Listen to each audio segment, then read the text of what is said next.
Many intranets fail to achieve employee engagement and adoption, and that often starts with poor homepage design. In the next few minutes, I'm going to show you exactly how to avoid that and why design really matters. I'm going to show you my principles for designing an effective homepage. And stay tuned till the end because I've got 7 common mistakes that you must avoid when rolling out an intranet. For over 20 years, I've been helping global organizations design, launch, and even fix their intranets. This channel is your guide to building an intranet that employees will actually use, one that drives engagement and adoption. Let's first talk about why design really matters on an intranet. Just like on the web, when a user first goes to a website, they have a certain degree of goodwill towards that website. They don't know what to expect. They're willing to give it some leeway initially, but when they start to see signs that they shouldn't trust that website or that it is of low quality, then that goodwill reduces quickly. And it's the same with intranets. What we need to make sure is that the first time someone visits the intranet, they immediately get the cues, the visual cues and the information that tells them very quickly that this is a resource of high quality, that is well maintained, and I can trust that information. And a good design, good look and feel and branding sets their expectations appropriately, and it maintains that goodwill, which will keep them on the site longer. So even if they initially struggle to use some of the features or find some of the content, they will bear with it longer because you've set an expectation of quality with them. So what aspects of the design, the look and feel, are the most important? I've got 3 pillars that I point to and say these are the things that you must address. The first one, is it on brand and on message? The second one is, does it follow convention? And the third one, does it allow the content to shine? Let's look at what these mean. First of all, is it on brand? Does it feel like an extension of your company's brand? Does it convey that same level of professionalism, quality, and the cultural cues that your organization has and embodies? If it does that well, it feels like an extension of your brand, then it will have achieved this. It will feel professional, it will feel trustworthy, it will feel like it fits in with your other media and messaging. Secondly, does it follow convention? Does it adhere to best practice in terms of user interface, usability that we see on the web and that we see on other software tools and services? If it does, then you're really getting much closer to fulfilling their expectation in terms of a trustworthy and reliable and user-friendly design. Does it use things like navigation in consistent places? Does it use strong labels for navigation and avoid esoteric, unknown terms? Does it have a clear visual hierarchy on the homepage that separates important content from less important content? Thirdly, does your design and your look and feel allow the content to shine? So this means avoiding decoration for the sake of decoration. Design should be cut back and simple, and it should allow the content to do the work. And that approach of making things very visually appealing should go into that content, not the surrounding framework.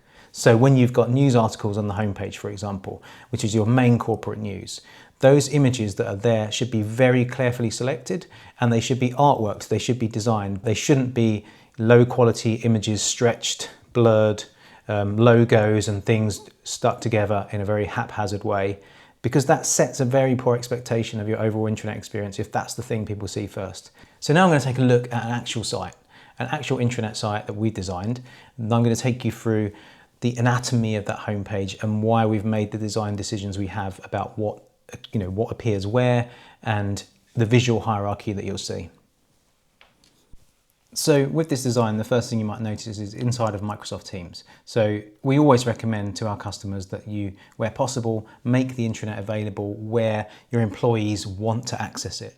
So if that means making it available in Teams on the sidebar here with a branded link, then do that. Don't rely on them having to go to a web browser and go, putting in the address, or even if it's the default homepage, don't rely on that happening. Put it where they work so that they can access it in the most frictionless way possible, basically. So here we are in Teams, and we've got the intranet loading up in full. This is the full version of the intranet, just as you would get inside of a browser. And some of the design decisions we've made here, I'm going to talk you through. So first of all, at the top, we've got the navigation. Always have your navigation at the top. Always have a global navigation for your intranet at the top of every page. Even if you go into certain sections, that shouldn't disappear, that should always be there. And this ties into that convention pillar I was talking about. The navigation itself, in terms of the labels and the structure, is another topic for another video. I won't go into the detail on that, but fair to say that it should always be up there and be consistent. Then the homepage, the overall structure of the homepage, one thing to bear in mind, and this often comes up when we do usability testing, is that some people do scroll a homepage and other people don't. The majority of people tend not to when we're doing usability testing. They will look for content and they will look to perform tasks on the homepage from only what they see when it initially loads, and they won't scroll further down.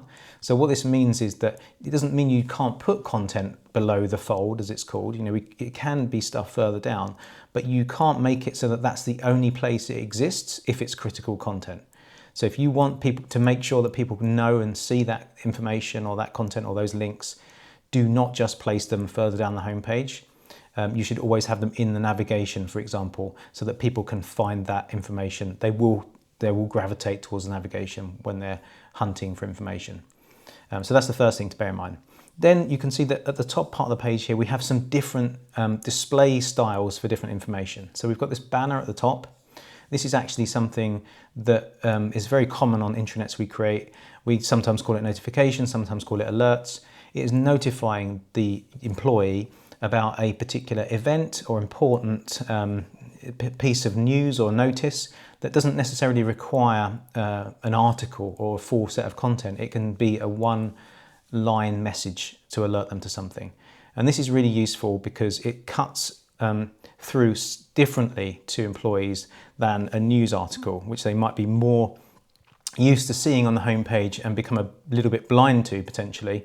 When this infrequently and periodically pops up at the top of the page, makes it look different, they're more likely to have their attention drawn to that, particularly if it's at a sort of contrasting colour. So this is an area of the page that we use for important updates. We sometimes push those updates through in other ways, via other channels, to make sure people see them.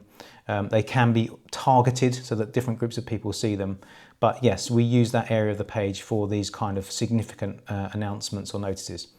Then as we go down, we've got something here that starts to hint at the personalization of the page, something that we get challenged on a lot when we're doing discovery and research on intranets, is that employees say about their current intranet, they say, it just doesn't seem relevant to me. Okay, so one of the things that you want to address with your homepage is you want to give visual cues in one way or another. This is one way to do it, that the page is personalized, that it is going to be relevant to them, that it is somewhat targeted, and it is not just a one-size-fits-all model. So we have that near the top. We then, as we go down, we have another area, which is this news carousel. Okay, so nearly every intranet will have some form of corporate news, which is news that everyone in the business, you want them to see, and you want it to be prevalent, and you want it to be visually engaging as well on the homepage. It makes sense because that's normally the content that you do have some particular imagery for. It could be photos from an event and so on. Images of employees at events and things like that are very eye-catching and engaging on intranets, so you should use those kinds of things wherever possible. As I said before, it should be very professionally put together in terms of the images you choose, the quality of them, the resolution, and how you've kind of artworked them and put them together. Because nothing shouts, this is a poorly maintained and poor quality intranet like poor imagery in that homepage news carousel. So you need to get that stuff right. And on this carousel, we can see other articles in the feed. That kind of usability improvement just means that I don't need to, click to rotate a carousel to see the headlines or wait for it to rotate. I can just at a glance see these headlines, and they're nice and short and concise. And this is probably going to be a whole other video as well about content and headline writing for intranets. Same concept applies as it does for news websites and things like that. You need to keep it brief. You need to keep the first 2 words of your headline to be very, they contain a lot of information that you want the employees to see and pick up on, and they shouldn't be verbose. So yeah, the carousel and its content is really important. The imagery you use as well can really play a massive part in creating that on-brand feel for your intranet. On the right, we've got something that we have quite commonly on intranets, and this is a deliberate part of the design where we are trying to provide day-to-day utility of the intranet. So it's not just something I come to periodically to check the news, but I could use it as an employee as a useful daily work tool, because I could come here and it will have my apps and tools, which are my company apps and services that I use frequently. They could be targeted towards me initially from the start, so that I see ones that are relevant to me from the beginning, but then I can maybe customize them further. So some element of personalization on that kind of element will go a long way. And I can also potentially add my own links to websites I use. But crucially, because it has company apps and services here, I can find company apps and services that I might not otherwise know about. I can also, if a service or an app is updated and we start using a new HR system as a company, then that automatically can get updated in my launcher here, and I don't have to worry about maintaining that link myself. So this can be really useful. Then as we scroll down the page, we've got more on the home page now for that daily utility piece. Okay, so we want the intranet to be a place where, particularly if it's inside of Teams on its own app icon on the side here, we really want the intranet to be a tool that people will use daily because it helps them do things more efficiently. One way to do that is to have a dashboard like this. This surfaces information from other systems and even allows me in some cases to perform actions in other systems. So for example, there's a desk booking one here that uses another app, a non-Microsoft app for desk booking for companies that have a hot desking system in place. It allows me to see if I've got a desk booked, but also to actually make a booking if I need to from here without having to go into that separate app. Now, if you have that kind of service for 3 to 4 other apps and services on your intranet, that's going to save me a lot of time, and that's going to create a more seamless, frictionless experience for me in performing those regular tasks directly from the intranet, and that makes it the kind of place I want to go to every day. And then I'm going to be exposed to the other content that comms and other parts of the business want me to see. So it's a great way to create utility on your intranet and drive adoption. We also have standard killer apps, as we call them, for intranets, like having a very strong searchable people directory, being able to type somebody's name or job title or even skill into this box and then have results appear. This is all part of creating a useful quilt of tools, features and content on your intranet homepage. Then we have an events area here, which is always useful for highlighting upcoming events. And then as we go down, you might then delve into some more detail in particular areas. Now, as I said earlier, this is the sort of place where this content should also be in the navigation. So I should be able to access from the navigation the policy center, for example, where I can see policies I need to read. Or I should be able to access some sort of learning and development area of the intranet where I can see my learning and the status of my team's learning. But also you can surface some of that high level information on the homepage so that people who do scroll the homepage and do investigate what's further down might see that actually there's some useful things summarized here from elsewhere on the intranet in one place, so that I have to do less digging when I just want to kind of at a glance get an update on where my team is with their training, for example. So this can be really useful. And then as we go down, we've also got My News, so a personalized set of news based on my department or my location, or maybe even what I've opted into seeing in terms of news channels. This often is higher up the page, actually, near the other news, but in this particular design, it is lower down.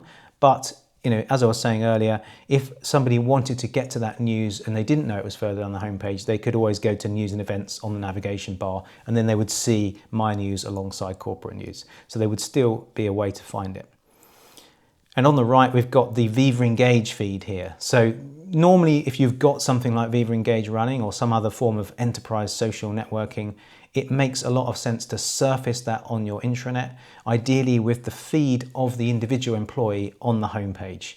And this creates, again, a nice balance of the feeling of community and engagement and collaboration alongside corporate news and performing functions like claiming expenses, booking desks, and so on that might be my day-to-day activities.